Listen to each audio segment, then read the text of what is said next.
what I think that people leave the system for is because it's too bureaucratic or too just physically demanding on social workers. One of my beefs I had was after hours. In LA County, of course, child abuse doesn't happen 9 to 5. A lot of it happens on weekends, Friday night, Saturday nights, evenings.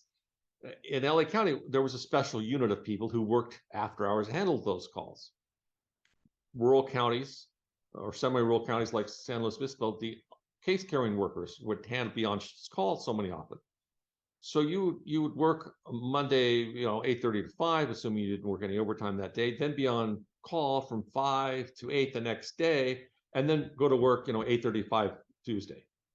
And if you were up half the night responding to hotline calls, either on the phone or in person, you don't have the strength to make it the second day. You're not at the top of your game on that second day after a sleepless night.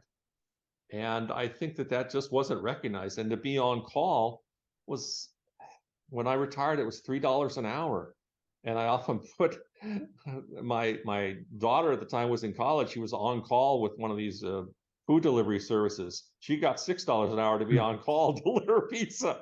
I got $3 an hour to be on call with the kids, at-risk kids. So I don't think that is one of the things that drives the system. It's very hard.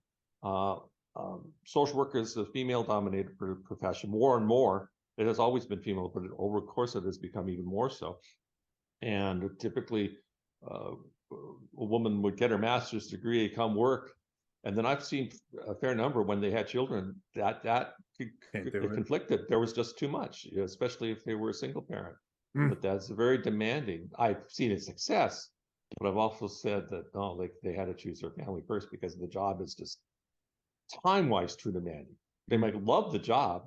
Most people, if they've been in it for 2 years, they generally love the job and capable with it. But it's the bureaucracy and the after hours and that kind of thing that can wear you down and burn you out. The difficult client is balanced out by the success.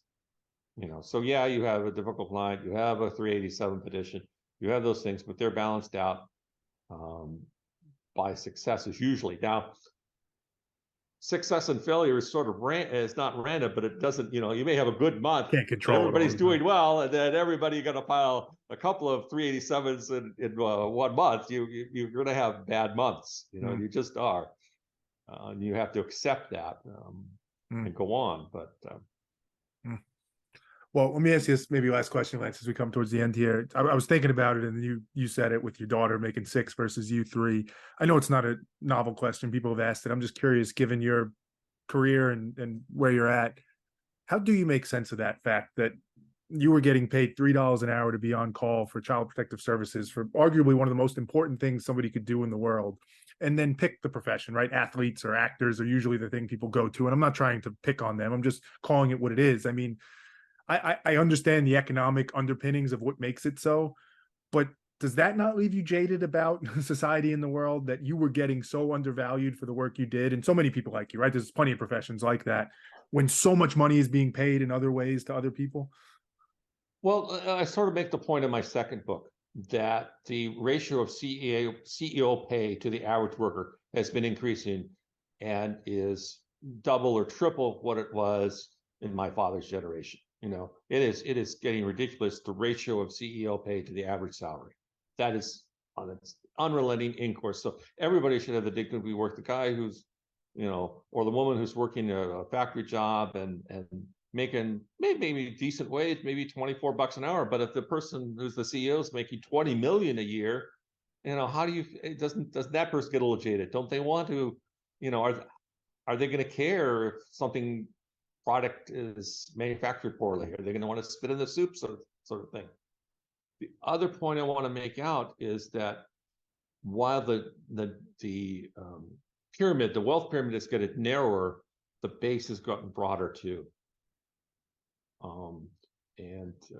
So that's actually more of an effect, even though we have these billionaires who spend their money on spacecraft, and there's skew the wealth pyramid very, very high to the top, you also have more and more poverty, more and more people who need housing, and the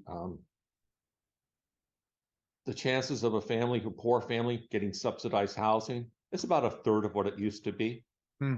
It was never very good, but because of the number of units built, because there's now priority for seniors and disabled in public housing, all those factors, and just units not being built, if you're just your average poor family and you need subsidized housing because you're only making minimum wage or just a little bit above, and that's all you need subsidized housing to keep a roof over your family, your chances about one third less than it was 20 years ago, and was never very high.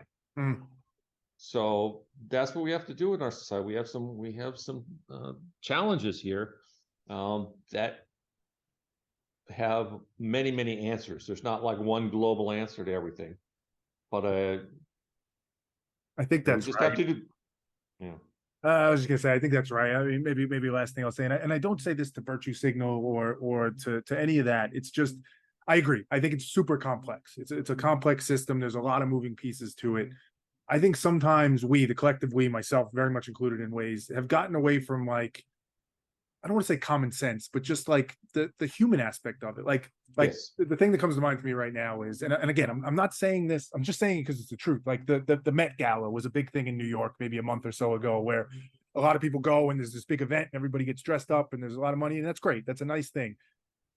You know this as well as anybody. As that event is going on, there are people like you on call for $3 an hour. There's child abuse happening. There's all these things happening.